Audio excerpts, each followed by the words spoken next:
What's up, happy people? I'm Robert Arrington. This is Deer Meat for Dinner, and it is almost September, which means fall is on the way, which means deer season and elk season and hunting season is on the way. Now, I got a question. Are you an archery hunter? What do you think about archery hunting? Because I get questions all the time. Well, is archery hunting ethical, or is it good or is it bad? I don't like archery hunting. Oh, or I get the comments, oh, gun hunting's stupid. I only archery hunt. Well, let's just talk about archery hunting for a second. Is it good or is it bad? First off, I truly believe archery hunting can be both. I believe it can be amazing, and I think it can be terrible. What makes it amazing? Well, first and foremost, it goes back to biblical times. Take up thy quiver and thy bow, go into the field and gather food. Well, that directly relates archery hunting to eating, and I'm pretty confident that the word vegetarian is an old English word for bad hunter.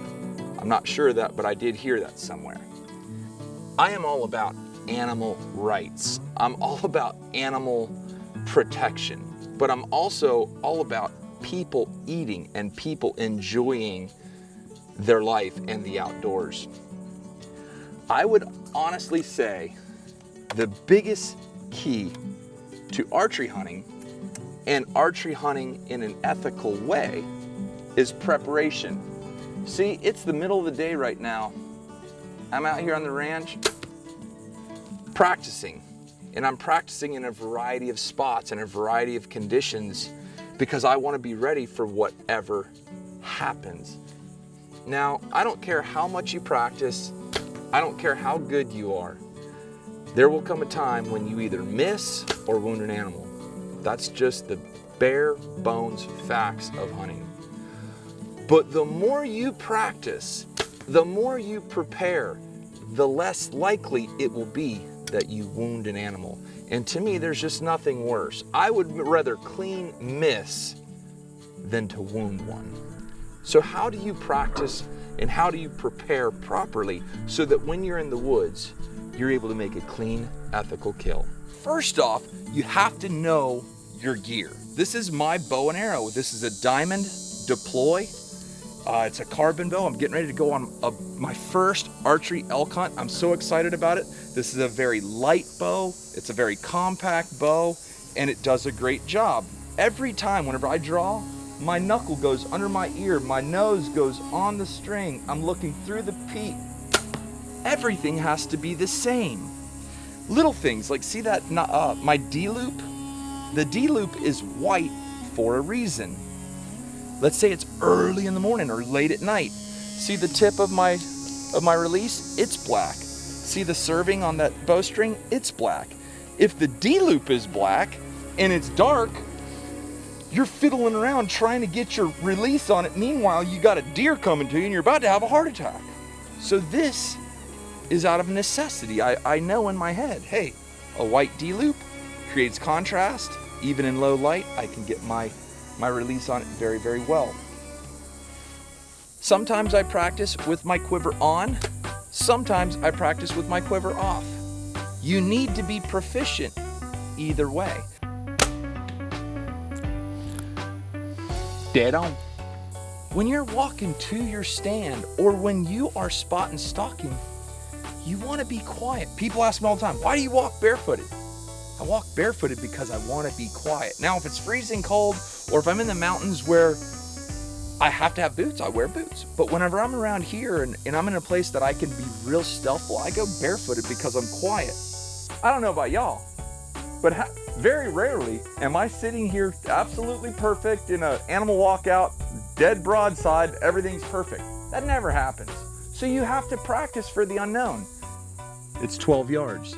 You may think, why are you shooting so close? I shoot more animals at 12 yards than I do at 40 yards. I promise. Practice close. Know exactly where your arrow is going to go at extremely close range. This is 12 yards. Practice being quiet, because if an animal is at 12 yards, you got to be quiet. No like over exaggerated movements. You just put your bow here. Knuckle under your ear, nose on your string. Sight, relax your hand. Make sure you're not gonna hit a twig and put it right in the armpit. Perfect. I don't care if that's anything. Shoot it right there, goes down in 50 yards or less. Quick, clean, ethical kill. 17 yards. This is a really common range for me. 15 to 25 yards is super common. But I have some obstacles. I have a tree on the right side, a tree on the left side. So like, let's say I'm in the woods and I hear some hogs or deer or an elk coming. I'm mentally thinking about this in my head. Make sure there's nothing gonna hang onto my arrow when I draw back. All of a sudden he walks through a gap. Now I can't shoot this tree and I can't shoot that tree. I can't even see his head. All I can see is a little bit of his vitals, but it stops and it gives me that shot. I gotta know, knuckle, nose, sight, relax my hand, threaded the needle right through there, perfect shot. Now, when an animal is quartering to you, which means it's quartering to you like this, you wanna slide the arrow up closer to its shoulder because you're gonna quarter it back through the vitals. That, perfect, dead hog, ethical shot. Now let's go our third arrow. Every time I'm practicing, I'm imagining a scenario in my head. Let's say I'm just pinned down, I'm stuck. There's an animal coming that I'm after. I'm like, oh my gosh, I'm down here. This is 20 yards even. I'm nice and low.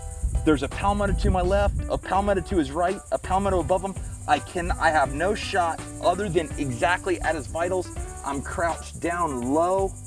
Again, this is where it's so important. Knuckle, nose, sight, relax your hand, pick out your spot. Heart shot, whammy. All your preparation works, it pays off, and you kill the animal perfectly, ethically, quickly. Everyone's happy. All right, you guys, now we're getting even harder. This is a 33-yard shot. I have no vision of his head. All I can see are his vitals. And at 33 yards, the arrow is gonna have an arc to it. So I really have to pay attention and think about this. 33 yards is also a gap shot. This is where preparation pays off.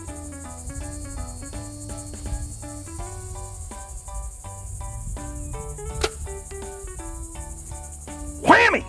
Absolutely, the arrow flew just like this. Whoo!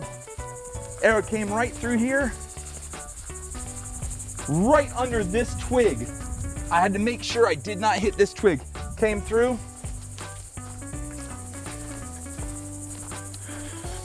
Right back here. And that's the last arrow I just shot. Perfect lung shot still. Now, as you can see, all these arrows are at different angles. When the hog was quartering to me, I was over there. If the hog is like this is quartering to. This is quartering away. You've got to envision where the hog's lungs, heart, those are really what you're shooting for. Liver, okay, but your lungs and your heart are what you're really after. If it's quartering to you, you want that arrow to slide up forward. That 33-yard shot, I couldn't see this. All I could see was right here. Slipped it in there perfectly. Perfect height. That was a 12-yard shot, quartering away slightly, so I brought it just back just a little bit, quartered it right through.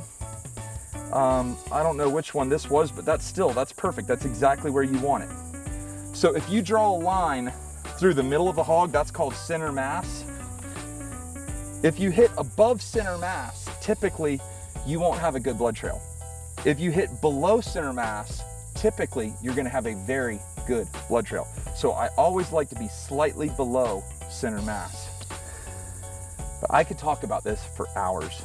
What I need to know from you is, what do you want to know? What are some questions that you have? Please drop a big thumbs up if you want to see more archery hunting videos. Do you want to see me using my crossbow, or do you want to see me using my compound bow? hey, you let me know and we will make the videos.